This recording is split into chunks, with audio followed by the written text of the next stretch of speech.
धेरै XYZ संस्थाहरू पनि हुनुहुन्छ जसले चाहिँ हामीले चाहिँ वेदलाई मान्छौँ, यो गीता अथवा चाहिँ यो पुराणहरूलाई हामी चाहिँ मान्दैनौँ भन्नुहुन्छ।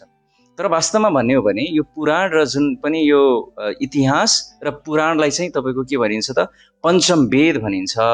र एउटा कुरा चाहिँ के छ भन्दाखेरि वेदलाई कसले बनायो त? त्यसो भए वेदलाई कसले सृष्टि गर्यो त भन्दाखेरि अब हामीलाई लाग्न सक्छ ब्रह्माजीले या व्यासदेवले या कसले त भन्दाखेरि यो जुन वेद छ यो वेद भनेको भगवानको सास बढाउने गर्छ र यो वेदमा धेरै कुराहरू लेखिएको छ र जसमध्ये चाहिँ यो पुराणहरू चाहिँ त्यो वेदलाई चाहिँ एक्सप्लेन गर्नको लागि बनाइएको हुन्छ र यो वेद पनि तपाईँको वेदको जुन यो पुराण र इतिहास छ यो पनि के छ त आधिकारिक छ।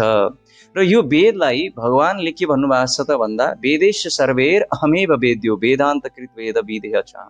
अर्थात् यो वेदको जति पनि यो सृष्टि भनौँ यो चाहिँ कसले गर्नुभएको त भगवानले गर्नुभएको। तर मान्छेहरूलाई के लाग्छ भन्दाखेरि चाहिँ वेद मान्दैनन्। कति मान्छेहरू नास्तिक हुन्छन् कि हामी कहाँ वेद मान्ने, यो वेद भनेको आफैले बनाएको हो भनेर भनिन्छ होइन। यो आफैको एउटा परिकल्पना हो, कसैले सोच्यो कसैले लेखिदियो, त्यही भएर यो हामीले जुन XYZ एउटा पुस्तक पढिरहेका छौँ त्यस्तै पुस्तक हो भनेर चाहिँ व्यक्तिहरूले भनेको हामी देख्न सक्छौँ होइन। तर वास्तवमा भन्ने हो भने यो वेद भनेको चाहिँ एकदमै प्रमाणिक छ, किनभने यो भगवानको बारेमा अब वेदले के गर्छ त भन्दाखेरि हामीलाई भगवानको बारेमा बुझ्नको लागि भगवान को हुनुहुन्छ।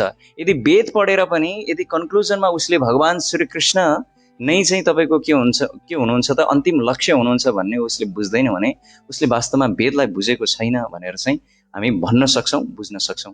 अब वेद पनि तपाईँको चाहिँ अब विभिन्न वर्गीकरणमा चाहिँ गरिएको छ। अब पुराणहरू विशेष गरेर कि सात्विक, राजस्विक र तपाईँको चाहिँ तामसिक गरेर चाहिँ यसरी 6-6वटा चाहिँ यसरी चाहिँ तपाईँको चाहिँ पुराणहरू पनि यसरी चाहिँ आएको छ। र Brahmaji has a knowledge of those historical facts र यहाँ चाहिँ डिफ्रेन्ट कल्पको कुरा गरिएको छ। कहिलेकाहीँ हामीलाई चाहिँ कुनै स्टोरिजहरू एउटा स्टोरी चाहिँ एउटा हामीले सुन्छौँ, एउटा फेरि महाभारतमा अर्कै सुन्छौँ। यो किन हुन्छ त यस्तो भन्दाखेरि ओहो यो त कन्ट्राडिक्सन भयो, कहाँ यो एउटा वेदको एउटा कुनामा यो लेखेको छ अर्को कुनामा यो लेखेको छ, वाट इज दिस भनेर चाहिँ मान्छेहरूले भनिरहेको हुन्छन्। तर वास्तवमा यो के हो त भन्दाखेरि विभिन्न कल्पहरूको चाहिँ स्टोरिजहरू रहेको हुँदाखेरि चाहिँ कुनैमा चाहिँ फरकहरू पनि हुने गर्दछ।